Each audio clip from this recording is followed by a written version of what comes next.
ગઈકાલે રાજકોટ શહેરના રાજકોટ તાલુકા police station વિસ્તારમાં સ્પીડવેલ ચોકથી પરસાણા ચોક વચ્ચે વાસ્તુ પ્લાઝા અને કોમ્પ્લેક્સની બાજુમાં એક હત્યાનો બનાવ બનેલ, જેમાં મરણ જનાર નિલેશભાઈ હરિભાઈ તોતિયા છે અને તેને મારનાર છે મહેશભાઈ દિનેશભાઈ જેઠવા છે. એ હત્યા બનવાનું કારણ છે કે જે આરોપી છે મહેશભાઈ, તે આરોપી છે તે એની બેનને હેરાન કરે છે. તેઓ વેમ રાખી અને તેના ઉપર છરી વડે હુમલો કરી મૃત્યુ નિપજાવેલ છે. કેટલા છરીના ઘા માર્યા હતા? છરીના ઘા 6 થી 7 છરીના ઘા મારેલા છે અને જે ખૂબ જ ભયજનક રીતે મારેલ, જેથી તેનો તાત્કાલિક મૃત્યુ નિપજેલો હતો.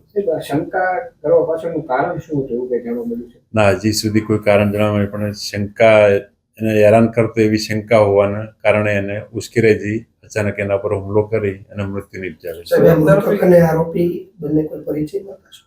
આરોપી અને મૃતક મરણ જનાર બંને એકબીજાને ઓળખતા, સારી રીતે ઓળખતા હતા. સાહેબ, એકતરફી આ હેરાન કરતો હતો કે પછી એમનો સંબંધ હતો એમના બેન?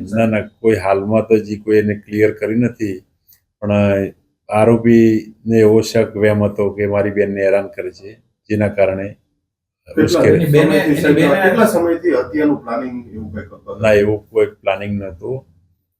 ક્યારથી વેમ કરતો હતો એવું કંઈ સમય?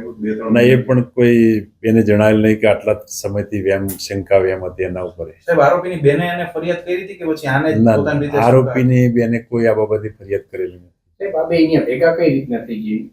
એકબીજાને પરિચય હોય, ઓળખતા હોય, એક જ સમાજના હોય જેથી ઓળખતા હોય, અને બંને ફર્નિચર મિસ્ત્રી કામ કરતા હોય જેથી પરિચયમાં હોય. કઈ કઈ કલમ હેઠળ ગુનો નોંધવામાં? ગુનો BNS કલમ 103(1) અને GP Act 135 મુજબ ગુનો દાખલ કરવામાં આવેલ છે. આરોપી પ્રાથમિક પૂછપરછમાં શું કહી રહ્યો છે? હાલમાં તો કંઈ એને જે હતી હકીકત વગર મારી બેનને આ હેરાન કરતો હતો તેવું વેમ રાખી અને એનું મૃત્યુ નિપજાવેલ છે. સર, હત્યા નિપજાવીને સીધો પોલીસ સ્ટેશનમાં હાજર થયો હતો આરોપી સામે? હત્યા કરી અને આરોપી ગાંધીગ્રામ પોલીસ સ્ટેશન ખાતે જઈ હાજર